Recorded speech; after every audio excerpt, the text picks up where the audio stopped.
All right, you're listening to 91.5 WUML Lowell Blues Deluxe, and it's my distinct pleasure to have Dave Mattacks on with me today. Hello, David. How are you? I'm doing all right. It's good to be chatting with you. Same here. I'm a big fan of all the bands that you've been involved with, the movies, everything. We'll get into all of that in a little bit, but I wanted to start out with where are you originally from? Born in the UK, grew up pretty much in the south of England. The first real kind of home was Sussex, about 40 miles directly south from London, and then moved here to Massachusetts in 2000. Wow. Although the first time I came to the States was 71. So had a fair amount of experience. Well, it wasn't like I came here either with rose tinted glasses on or didn't really know what I was getting into. But I've always liked New England. So one thing led to another, and here I am. By the way, just so you know, last week I interviewed John Bonham's sister, Deborah, Oh yeah, and she had she's a I've met her. Her and a band played at the Crop Ready Music Festival in Oxfordshire a couple of times. So yeah, how did that go? it was great. She had a lot Yeah, to talk about. She spoke about John and a lot during the interview, which I was surprised a little bit about, but it was great. She had a lot of nice things to say about. There's a statue she was talking about that she had erected in his hometown, and all the stuff that she had to do to get that taken care of, and Robert Plant helping her figure out what to do with the statue and the money that they were getting for it and going to charity. It was great. It was a great interview last week with her. fantastic. I've seen pictures of that statue. It's pretty cool. Yeah. I haven't seen actually online I saw it, but I haven't actually Yeah, been there to see it. yeah. So, okay, growing up you grew up in the UK. Uh-huh. What were you listening to as a kid growing up? What types of music were you listening to? Well, the early days, it was the I'm talking about my teens, my the front end of my teens. It was the popular music of the time, which was you know, early Elvis Presley. There was an artist in England by the name of Cliff Richard, who was Yeah. kind of the nearest thing to the States' version of Elvis and a lot of stars. And he had a great backing band, the Shadows, which were a little bit kind of like the Ventures over here. So I listened to them, and then I started listening and getting into jazz, and it went from there. He was great. I like Cliff Richard a lot. It was cool. I got to work with him. I got a couple of tracks with him later on, and he was absolutely super. Really charming guy, and a great singer. Really, really a good singer and a great entertainer, as my parents would say.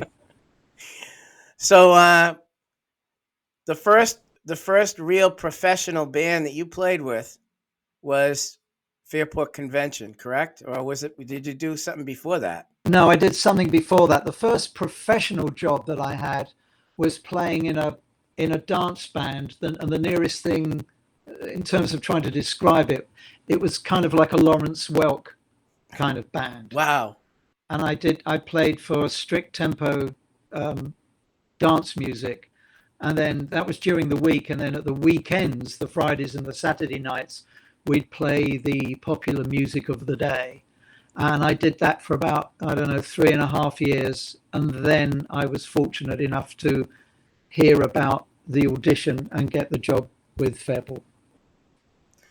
What was that like when you had to go audition for that? Do you remember? I do.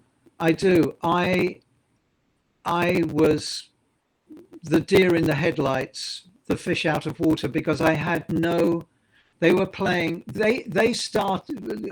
Okay, don't want to make this send your listeners off into a coma. They were at that time. They were kind of a high class covers band. They were doing music by singer songwriters who were not at that time very well known. I'm talking Joni Mitchell, Leonard Cohen, people like that. They were doing that kind of material, and they had a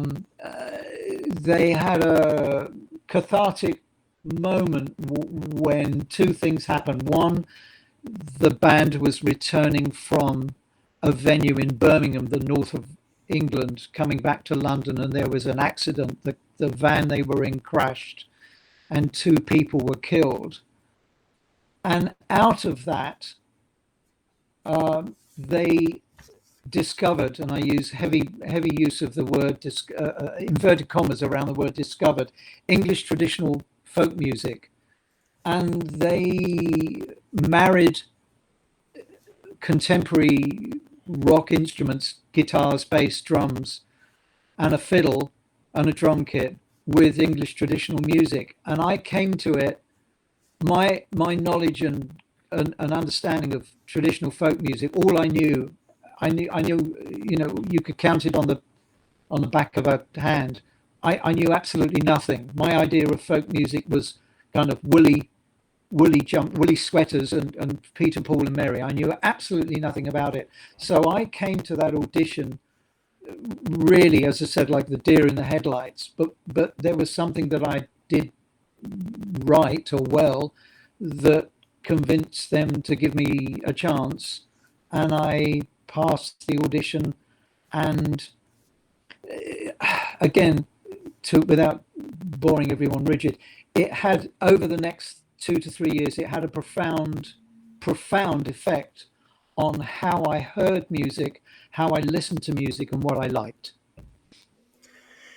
I hope that. Yeah, that was still awake out there. Yeah, that was a great answer. Okay. Now let's talk about Fairport. Now that you were in and out of Fairport Convention, and they're still going. They're still going strong, yeah.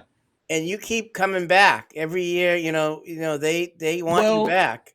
Well, here's the reality. I left in '98, and they replaced me with one of my very good friends, a great drummer by the name of Jerry Conway, who played on all the early Cat Stevens stuff, and he also, like me, played with Jethro Tull. And that lineup with Jerry in it has been the most stable they've ever been.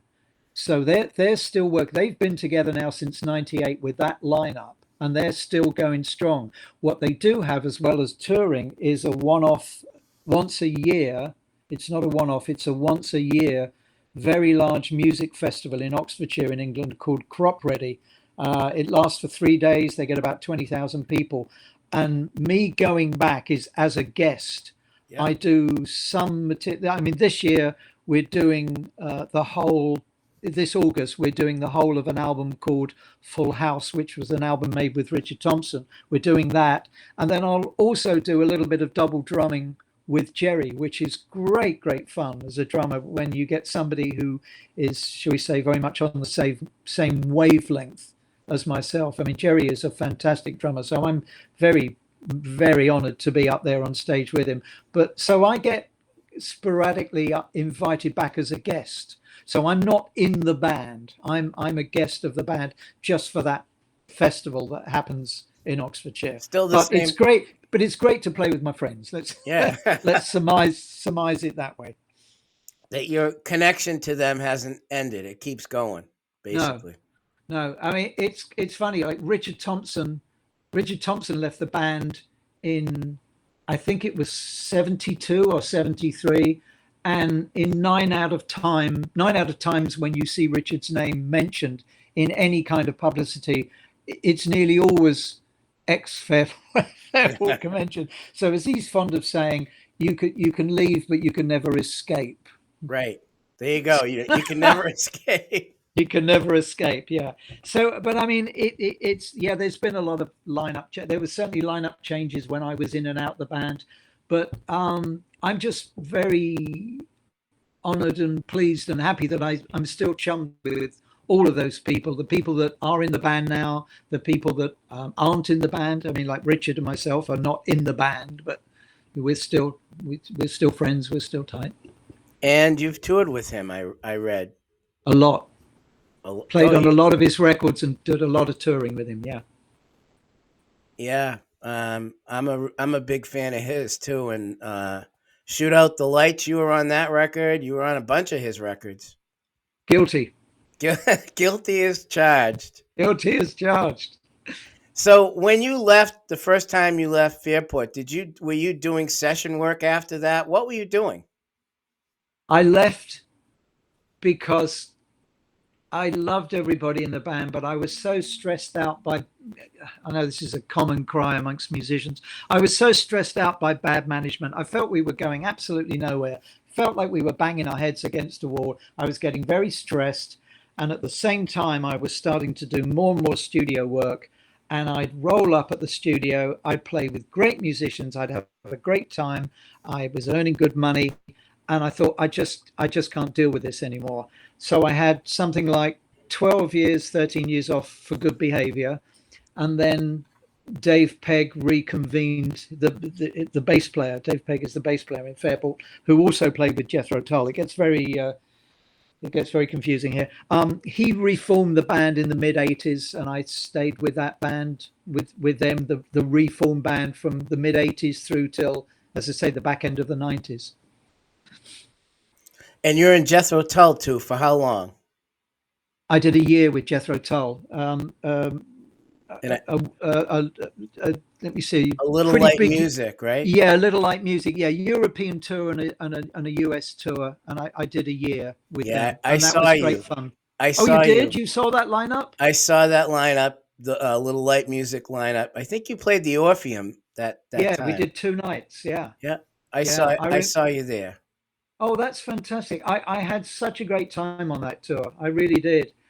Ian was because of the connection with Dave Pegg, because Dave Pegg, the bass player, was in both bands. He was coming and checking out Fairport a little bit more regularly.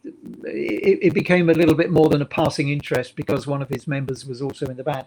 And he approached me and he said, would you be interested, blah, blah, blah, blah.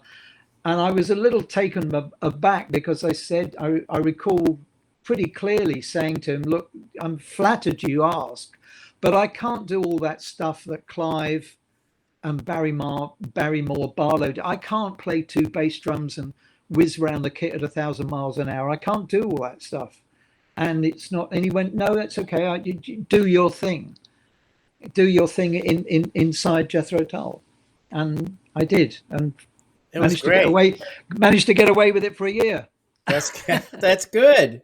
And then they got to the end of the year, and then Ian decided to go back to playing with Doan Perry, another one of my friends who's a fantastic drummer. And Doan's not in the band. In fact, I don't even know who is in Jethro Tull anymore. But yeah, he's reformed it a few times. Yeah, he has. So apparently, there's a new record out. I'm hearing really good things about it. So yeah. Yeah. So let's talk about some of the session things you've done. I was looking at all the session stuff, and I'm like, Paul McCartney, George Harrison, you were doing sessions with them on some of their records. Yep. How did that happen? How did that come about? I got a phone call. You're in the right place at the right time, right? Just lucky. And what was that like working with 2 of the ex-Beatles?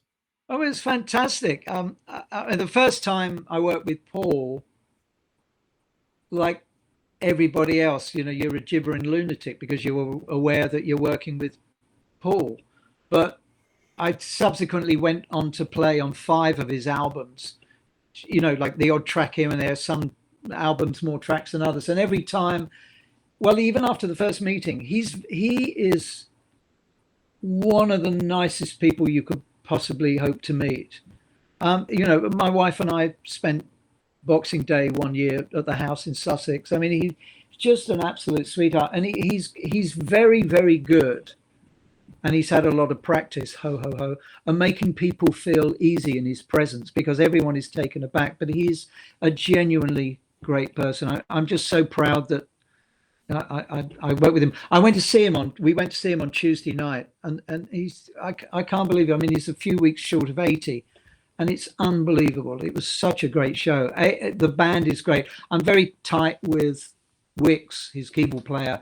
I don't know the two guitarists that well, and Abe I've met a couple of times. Abe is an unbelievably great drummer, and the band just sounded so good. I'm just flattered that I got to know him and play with him, and then it was a similar thing with George. You're just an absolute sweetheart. That came about through the percussionist Ray Cooper. Ray Cooper and I are good friends, and Ray was producing an album and some film music for George, and said, "Would you be interested?" And what do you say? No, I'm sorry, I'm busy.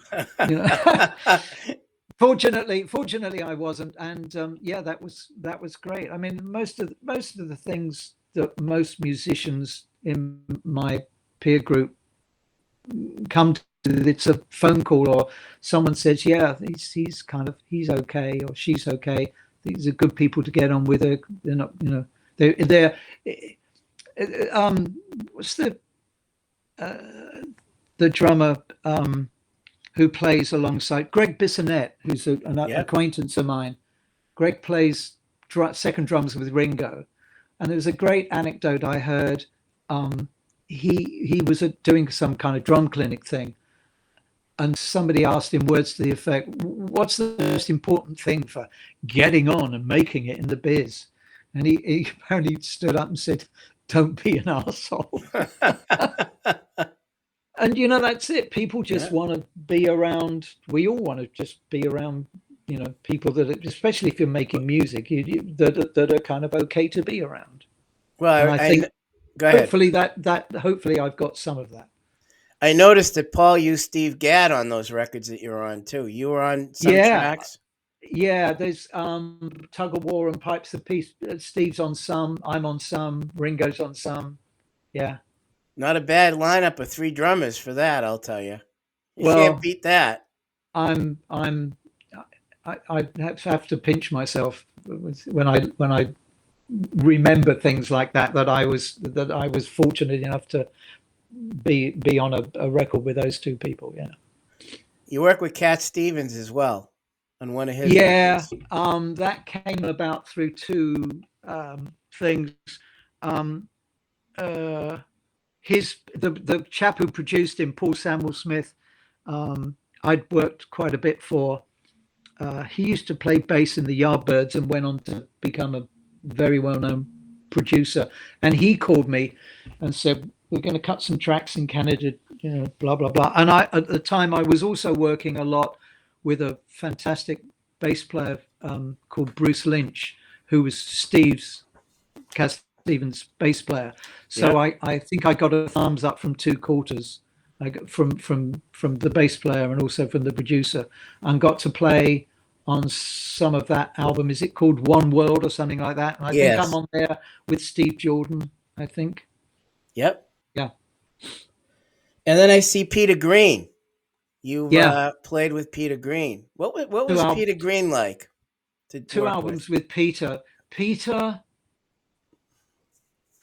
wasn't in great shape when we cut those records, but to cut a long story short, there'd be some great moments of brilliance. There'd be some periods of kind of just noodly stuff, and then these occasional flashes of really just tremendous playing. But he wasn't in the best place. Let's just put it that way. That was the 80s, right? Around the 80s. That was the 80s, yeah. And I listened to my playing on that and I cringe a bit, because I'm certainly I would never have the audacity to call myself a blues player any more than I would call myself a jazz player, because I have too much respect for the people that really do it well. But I think, and it's one of the many reasons I moved here, was to be a little bit more immersed and in it and closer to people who were good at it. But when I listen to my playing back then, hopefully it's appropriate musically, but it's a bit white bread. I listened to myself then, and but a lot of the music he was doing in the 80s was more white bread and not really strictly blues either. Yeah. So maybe it was a good fit. Yeah, see. But let's put it this way: if I was given that material these days, I would play differently, and the sound, arguably equally as important, would be very different.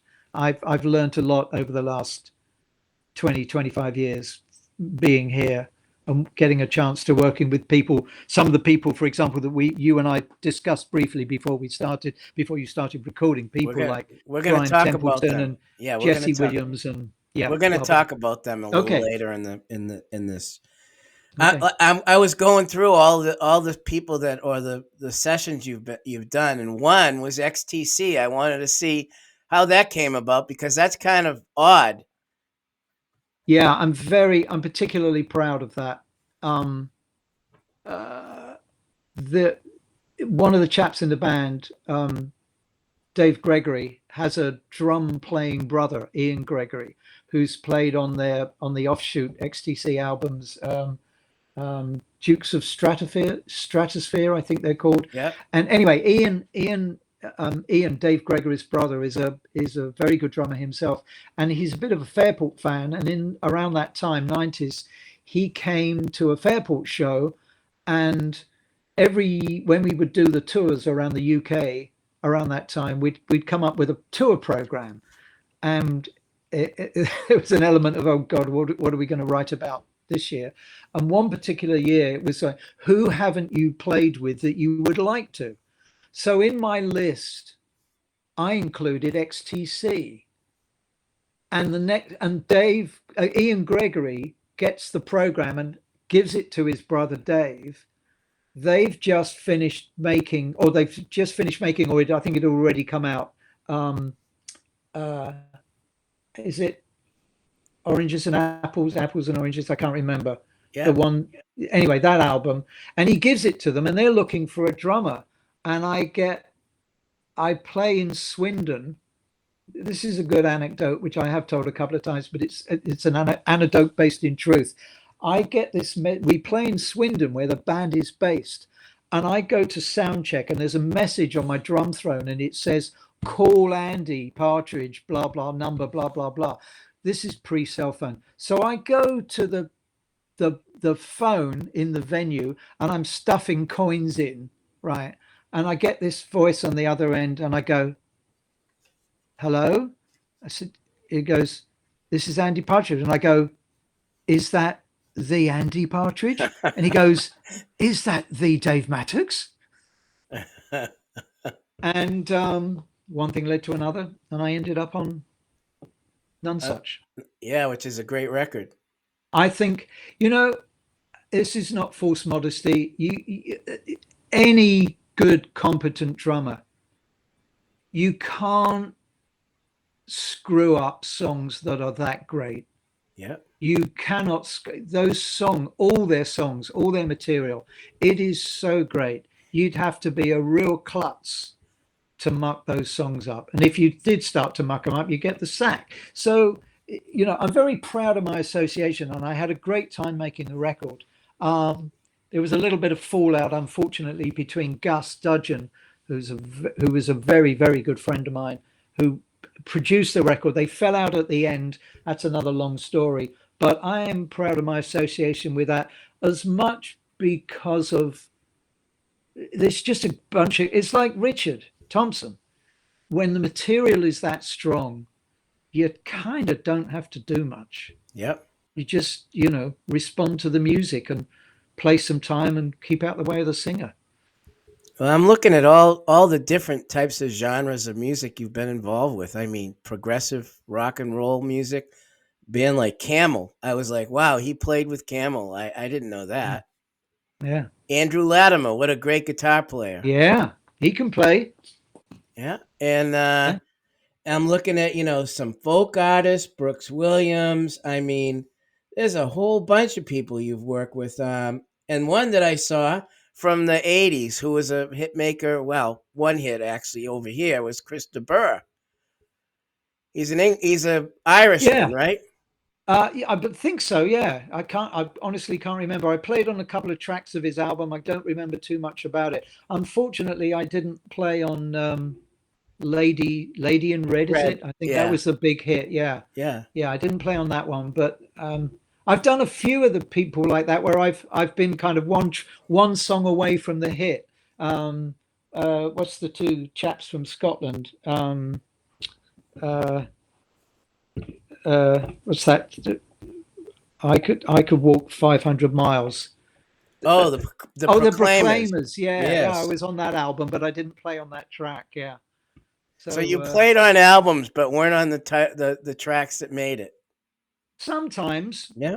but sometimes the opposite. I played on Nikita, Elton John's Nikita. I played on Love and Affection, Joan Armour Trading. So I've had the odd hit. Yes. And I was looking at Phil Manzanera, another guy that I like. Yeah, that was great.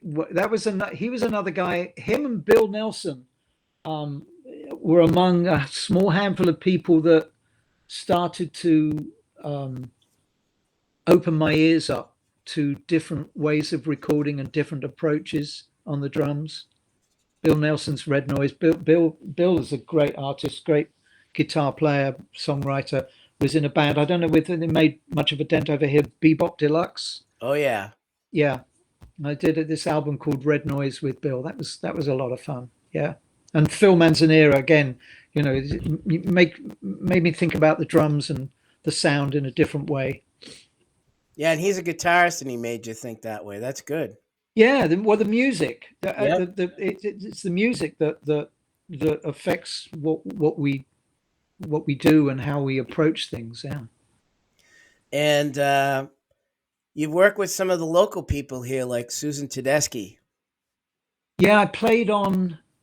Um, I think it got nominated for a Grammy. I think is it called Alone? Is that it?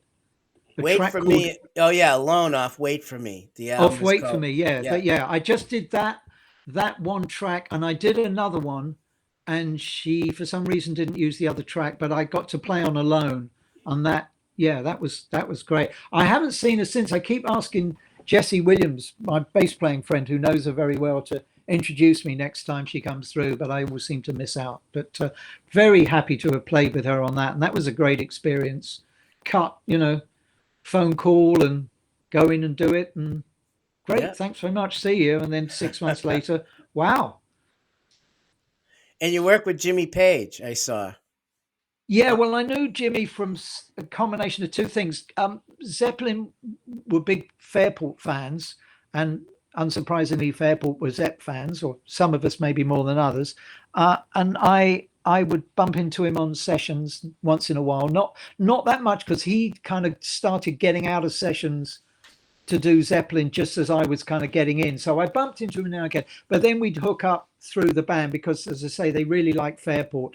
And Fairport's original female vocalist is the only person to have sung on a Zepp album, Sandy Denny. So Right. there was a connection there. So anyway, I bumped into him on the train going from Sussex to London one day, and he said, "I've been asked to do this film score. Are you up for it?" I said, "Yeah, sure."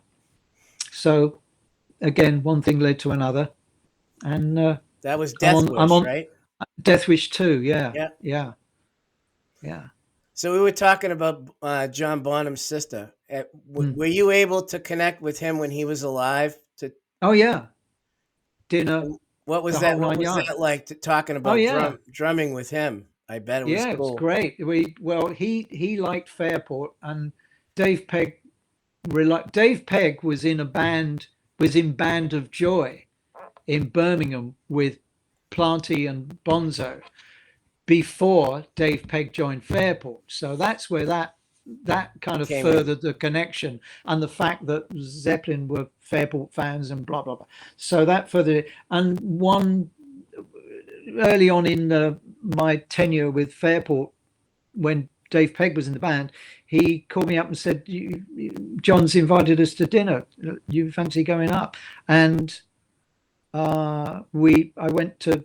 I mean, I met him several other times after that in Los Angeles and places, but I remember that dinner because he had a little miniature kit set up in front of his jukebox, and he got Jason, who I think was about, I don't know, 12 or 13.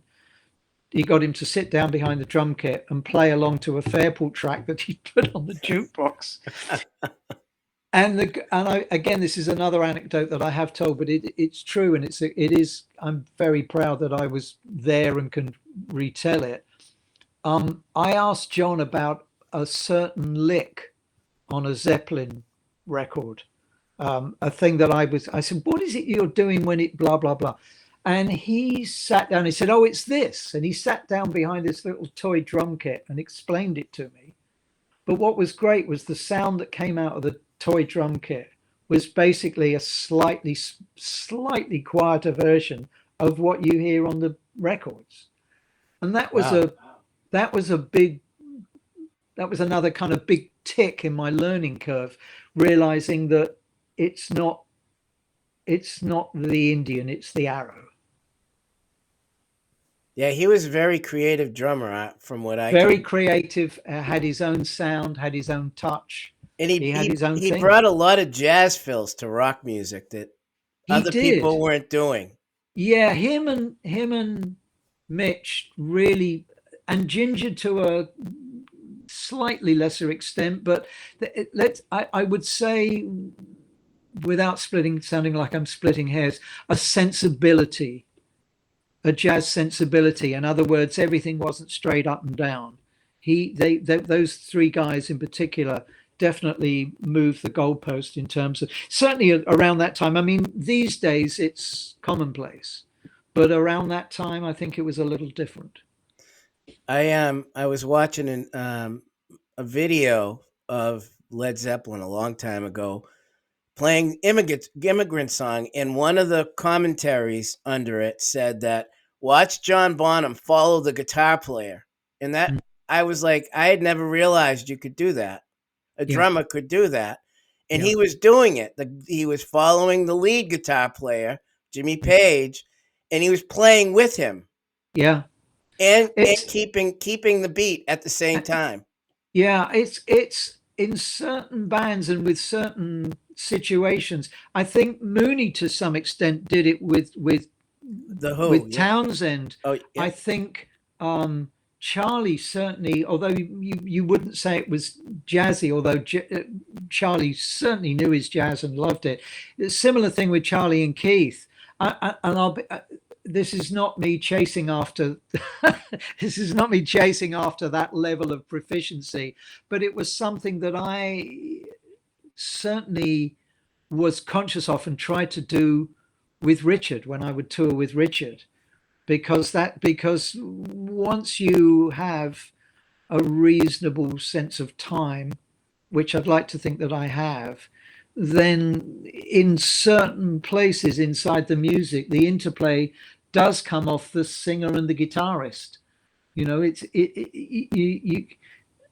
mean, Ringo's really playing the songs. He's listening to the whole band, and not to say that hopefully myself and those other great players who I look up to and admire aren't listening to the bigger picture, but there's certainly a thing with drummers and guitar players. Yeah, I agree with you that it's definitely happened between John and Jimmy, Jimmy, yeah. and Mooney and Townsend. Definitely, yeah. I never realized that. I'm a drummer too, and Mm, I'm reading the little note underneath, and I'm watching and listening. I'm going, wow, I never imagined that, because mm, when you're taught how to play drums, you have mm. to keep the beat. There are Yeah. Well, yeah. I mean, and there's steady and keep it steady. yeah. Well, there as as we know, everybody can play the drums these days. It's really easy. Right. But I hope everybody got the irony there. But where a certain amount of skill comes into the picture is doing that, is keeping things steady, but the interplay. I mean, Right. that's, and again, without implying anything negative or derogatory, drummers have been doing that with piano players and tenor players in the jazz world for the last, you know, the last 50, 60, well, more like the last 80 or 90 years, Bill Evans took it to a fine art with Paul Motion, and there's so many examples of great big bands with great tenor players and drummers. And so, yeah, Yeah. not new, but maybe it came to the rock world a little later. Well, like you said, there's been many times in your life where things have opened your eyes. You Oh yeah. played with different people, and that opened my eyes because I never, I hear it, I've listened to it, but I never put those two together and said, "Wow, he is playing with the guitar player, and he's also keeping the beat." Yeah, How do you do that? I had yeah, to figure that out. yeah, yeah. And then some of the blues licks that he play that you hear in some of the music, the 145 types of licks that you hear that aren't usually in rock music, but you hear them. Yeah, every musical situation is different. I mean, one could apply that thing about interaction or not, or it not being appropriate or not wanted right across Yep. many genres. You could say that in the rock world and in the jazz world and lots of other, and the whole world music, Afro-Cuban thing, where the lead instrument wants that interaction stroke conversation with the drummer, and other times where they really don't want it, like Yep. and for example, and this is not to imply anything negative or derogatory, but with a lot of kind of straighter blues, maybe it's not wanted. I mean, if you look at the rock world, you could understand why it wouldn't be appropriate, for example, in AC/DC. Yep. And I love AC/DC as much as the next rock fan, but having a drummer interact with the way you're talking about with that guitar player, that wouldn't work, because the Right. whole basis of that band is that immovable, rock solid, straight down the middle rock, rhythm section with the guitar and the vocal thing, on top of it. Well, So that's a prime example to me of somewhere where maybe, possibly, I mean, there's, every time I come up with anything vaguely resembling a rule in music, I immediately think of something that breaks it. But that to me is one example where that wouldn't be pertinent. and then you have drummers out there like Bonham and others that are Mm. creative and get in those types of fills, even though it's not meant to be there. For me, just because the situation doesn't demand or necessitate it, doesn't make it lesser. Right. And for me, as a prime example, is when you hear Gad play something straightforward, like he's pretty much laying it down when he plays with Eric. You're not going to hit, but he's got the technique and the chops and the sensibility to flip that 100%. For example, when he used to play with Chick Corea. So to me, those are two examples of a musician knowing and making a decision about what is appropriate. Appropriate and what isn't. Right. Yeah, Yeah. yeah. So the latest record you've been on is a John Shane record that just came out, correct? That's one of them. Yeah, And there's others. You want to talk yeah. about the other records you're on? That's a really good one. I think I sent you a link. There's a fantastic duo based in Boston called they're called uh, oh my god, I'm blank. I can't believe Yeah, it. I'm you blanking sent it on to the. me. I don't I have it in front did. of me. Yeah, Yeah. yeah. I'm It's gonna I'm gonna play excerpts from that after the interview when I do the interview this when I rebroadcast our interview. How's that? right, right. I can't believe I'm blanking on that name. They're going to shoot me for blanking on it. Just my brain is a little full at the moment. Anyway, those two ladies are absolutely absolutely fantastic. That's some of the best songwriting I've heard locally. I'm on that. The John Shane. There's some others. There's some others coming out. I had a great session back end of last year, I think it was, I went to LA and recorded at the Foo Fighters studio. Um, that was really really cool. I'll think of that lady's name. That was a great experience. I'm making a mess of this here. That's all right. It's all right. I'll come up with those names eventually. But yeah, anyway, edit. Yeah, the Shane record, the John Shane record is. I'm pleased with how that came out. Good. So let's talk about the local guys that you play with. First of all, I'm going to ask you about Brian Templeton. Brian Templeton is the Mutts Nuts. I think he's really, really cool. I think he's just he's an absolute sweetheart, which is a big Plus, plus in my book. And he's just a great vocalist, a great frontman. He's got so much presence, and he's a great singer and a great harp player, and a pretty damn good guitar player. I mean, he's got the big picture. and you do shows with him. You Yeah, guys, just very low key gigs with him and Billy Lucidian and a great bass player from up here on the North Shore, Dave Sag. It's always fun when we get together. you ever think? I just remembered the duo, the Boston duo, Famous Grouse. Yeah, Famous Grouse. That's Grouse. right. Yeah. So you guys, Anyway, you ever guys sorry. think of recording with Brian, putting a record together? No point these days. Absolutely no. Just No. playing out. Well,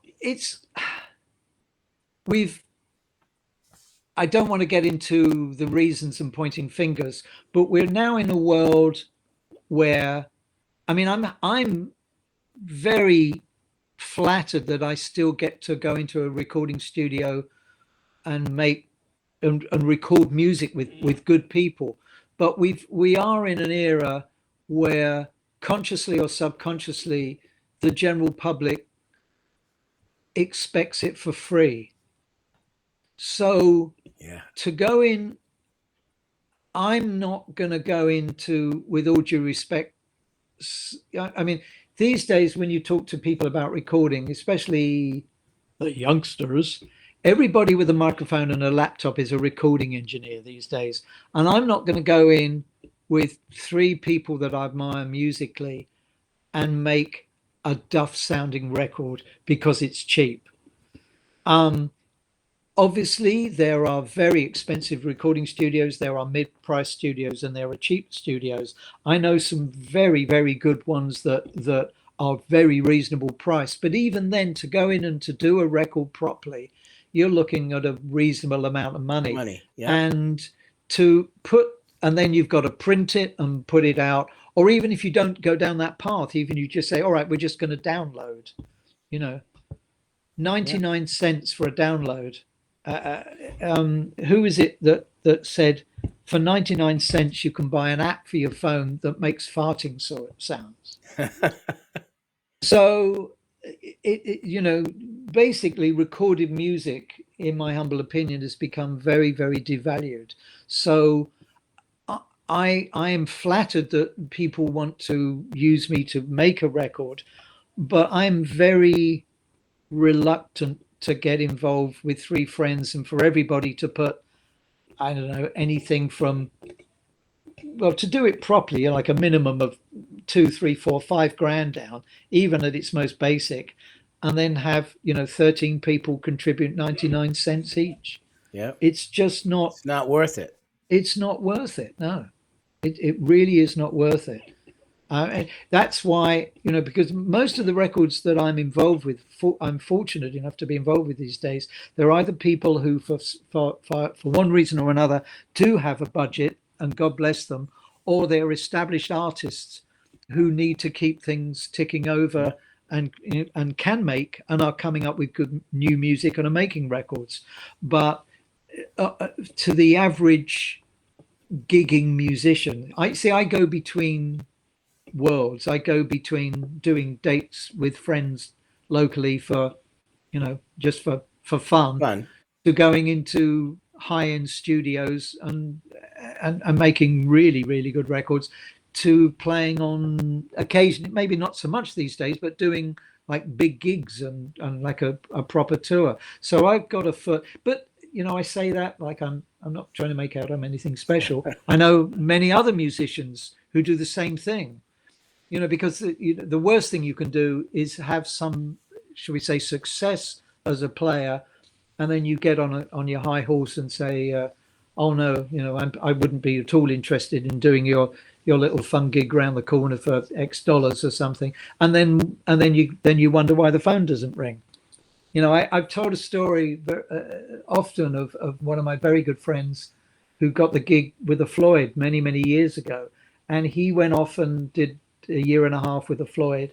And he came back from the tour and he didn't work for a year and a half because everybody thought either that he was away or that he'd earned so much money that he wasn't interested in playing on their little record or doing a gig.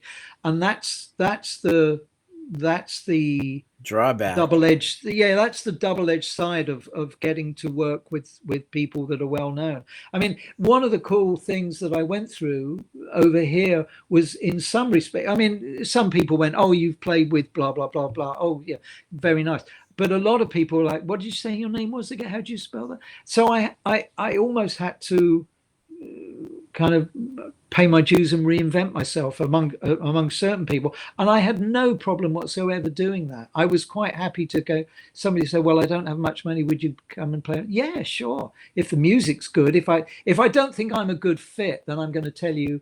No. And I think, and say, I don't think it's my thing. It would be better if you, and I'd recommend someone, but I've never been one of those people that kind of, "Oh, I'm not walking out the door for less than X thousand a day." I've never done that. To me, I've always, my evaluation is if I like the music and if I like the people.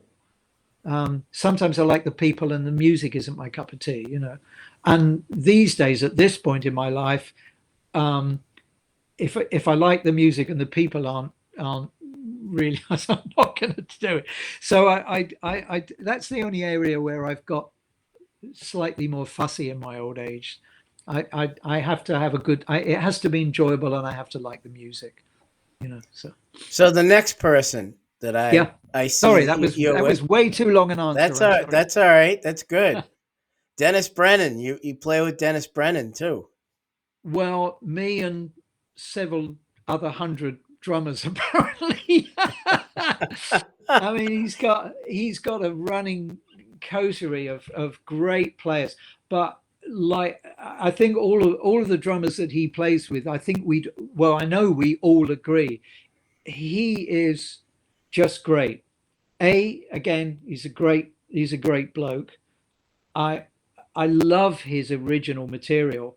Um, that's the thing that really drew me to him. And then when I've had an opportunity, there's a particular lineup with Jim Haggerty, Dennis, and Steve Sadler, and we do mixture. We do some of his material and some of the older, more obscure blues things that Dennis and those guys know. But he's just great. I think I would have to say that in terms of songwriting, I hold him up there. He's, and this might sound like it's flattering. It's not meant to be flattery. It's just where I perceive him. I think he's up there. He's alongside people like Richard, as far as I'm concerned. I think his songs are that good.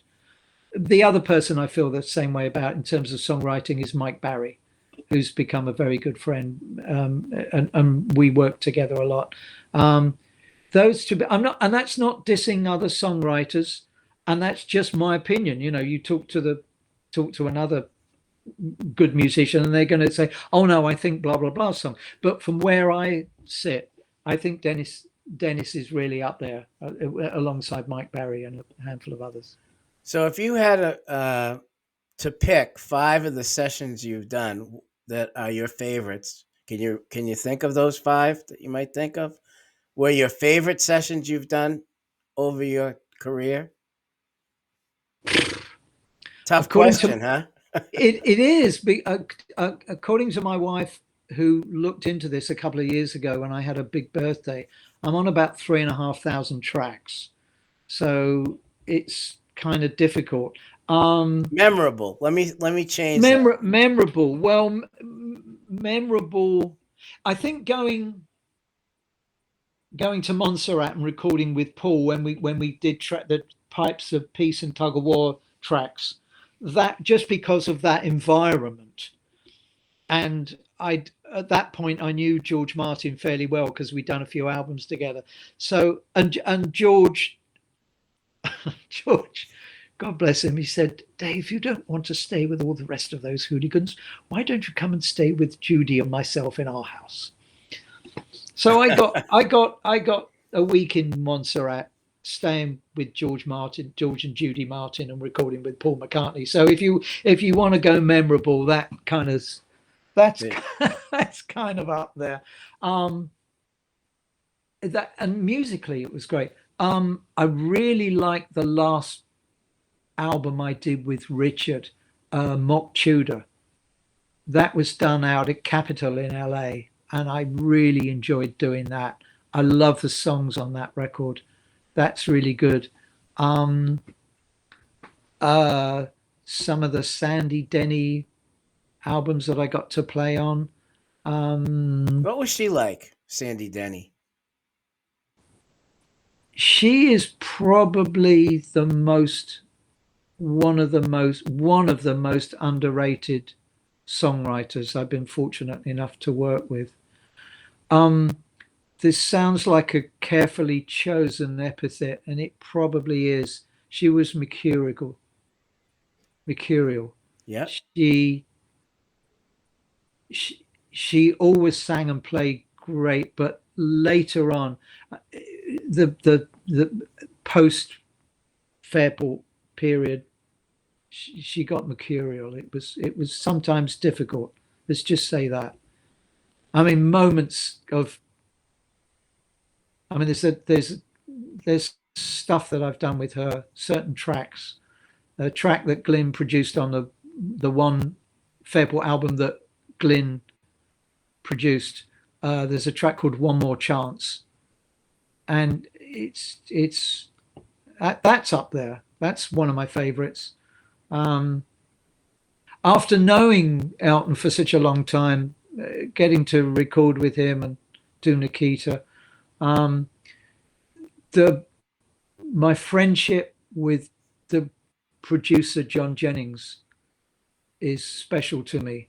John and I met in the 70s, not my 70s, I hasten to add, in the 70s when I was playing with Joan Armour Trading, and he was in a band that opened for Armour Trading in Washington D.C.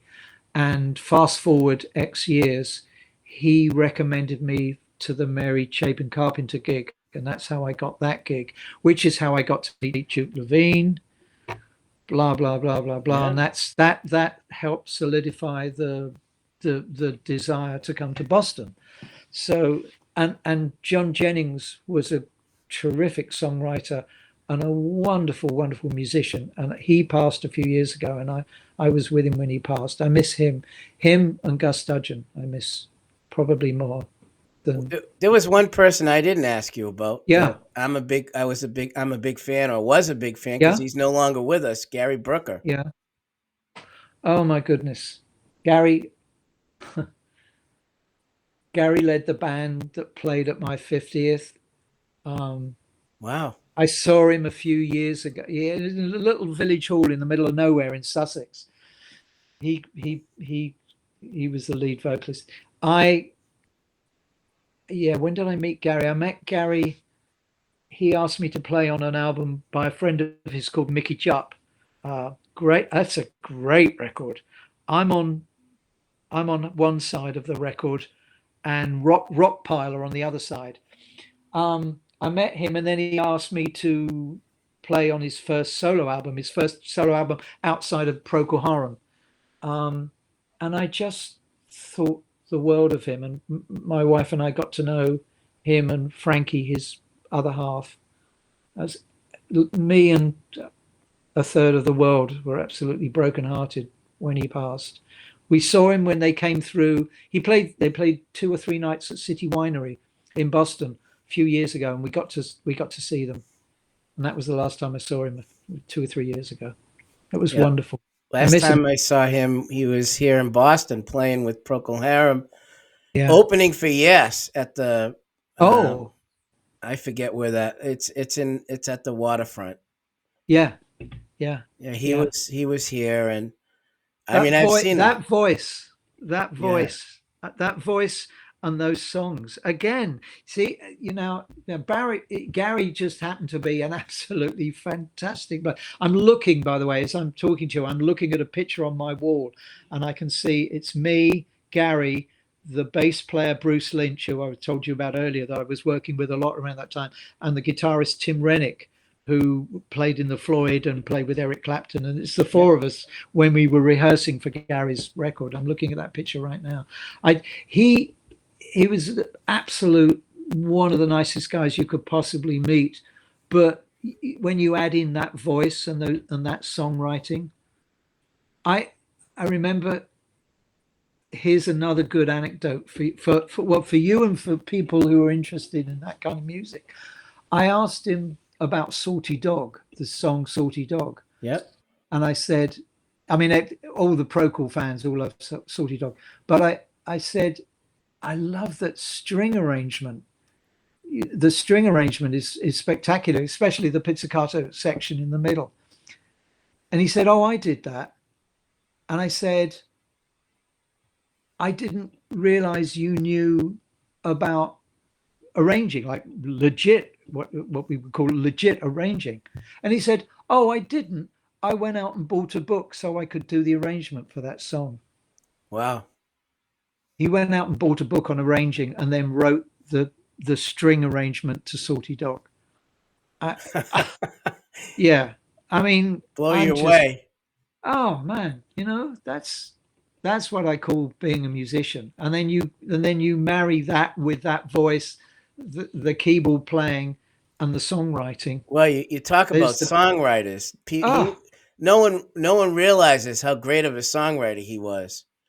Only the hits. They only hear the hits, but all the yeah, other songs were great that he wrote. exactly. Conquistador on down, everything. Yeah, Homburg. Yeah. Grand Hotel, all of it. Oh, geez, man. Yeah. So, all right. Tell me how people can find out about you. You have a website. Me and half the planet. www Mattacks, but you have to spell it Mattacks.com. Wow. And you're on Facebook and Instagram and any of those Yeah, things? no, just Facebook. I spend, as my wife is always berating me, I spend a little bit too much time on Facebook. If I did the Twitter and the everything else, I'd never get away from the computer, especially as I use it. I use the computer for music stuff as well. I mean, I don't know if you know, but I play keyboards and I produce. So Yep. I'm using it for that as well. So if I if I go down the path of twittering and insta this that and the other, I'll never be off the damn thing. It'll drive me crazy. So no, I don't do that. Yeah.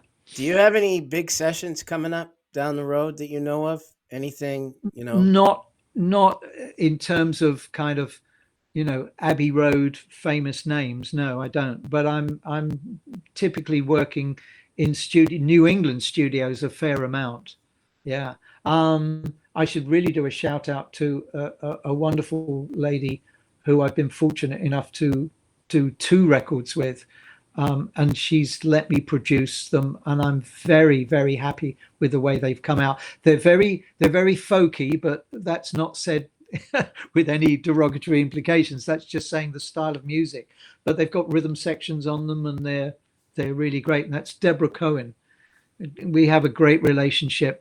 She trusts me, and she's a really, really good singer. And she trusts me to surround the songs that she wanted to sing in a good way. And again, Mike Berry came into the picture with those.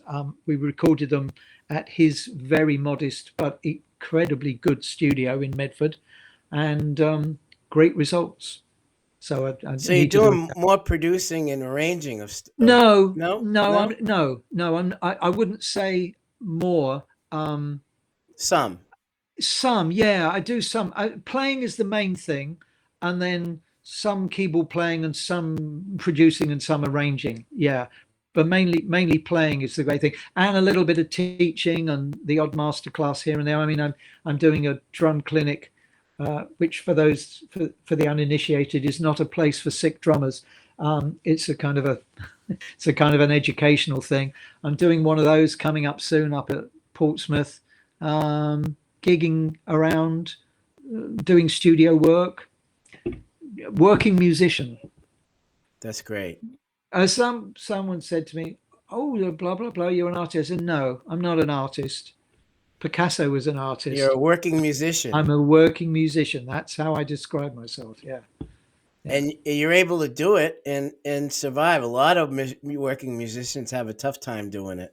Man, it's tougher than ever. I have a lot of time and sympathy for younger musicians, good ones who are dedicated, coming up, because it's very tough. It's really tough. The venues aren't there. There aren't as many opportunities to go into the studio, so everyone's going down the home recording front, which is cool. But a big part of making music, not only live but in the studio, is interaction. So it's difficult. Yeah, it is difficult. It's tough. I was in I guess the bulk of the, if you want to call my career, brackets, as in to travel downhill rapidly out of control, close brackets, happened kind of 20, 30 years ago. I'm very fortunate, but I'm also fortunate that I'm still playing. That's great. Well, Dave, I want to say thank you for taking almost an hour of your time. And My pleasure. Thank you it's for some good questions. thank you. It's fun. I get to ask all these great questions and dig into your history and look at all the great things you've done and you continue to do. It's fabulous. Well, I'm very fortunate, and thank you for such nice words, man. I mean, that's really appreciated. It's always great, and I'm not just saying, it's always great when a musician comes across someone who likes what he or she does. I mean, that's why we do it. Not for the approval, but someone says, I not so much, the fan thing, but just, I really like what you sang, how you played the guitar, the songs you wrote. That means a lot. So thank you. You're welcome. And again, thank you for taking the time out and hope to see you soon. I may come see you one of these nights when you're That playing. would be great. That would be great. And maybe we'll get you one of these days come into the studio, my studio. I've never had you in. I've had plenty of bands in, but I've Right. never had you come in. So one of these days we'll see if we can do that. Um, that would be great. There's a great bunch of guys I play with up on the North Shore. We call ourselves KBMG, and the KBMG stands for the initials of the surnames. The songwriter, and he's another great songwriter. In fact, I smacked myself on the wrist for leaving him out. Dan King is the songwriter. The B is David Brown, who is a guitarist, who was with Billy Joel for 12 or 13 years. Yeah. So he knows which way is up. And the bass player is Wolf Fernandez. Yeah, I know him. You know him, him. yeah. Yeah, I know and him. yours truly. And that's a great little unit. So maybe that would be a good unit for us to come in and do a session in your studio. I would love to have you if we can work that out. Great. Love it. You have my email. Let me know and we'll see I if we can do. get you. Fantastic. All I right. love that. Thank you very Fantastic. much. All right, my friend. So that's great. Thank you.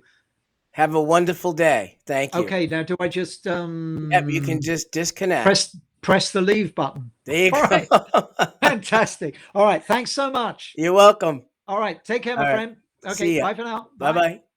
You're listening to 91.5 WUML. That was Dave Mattacks right there.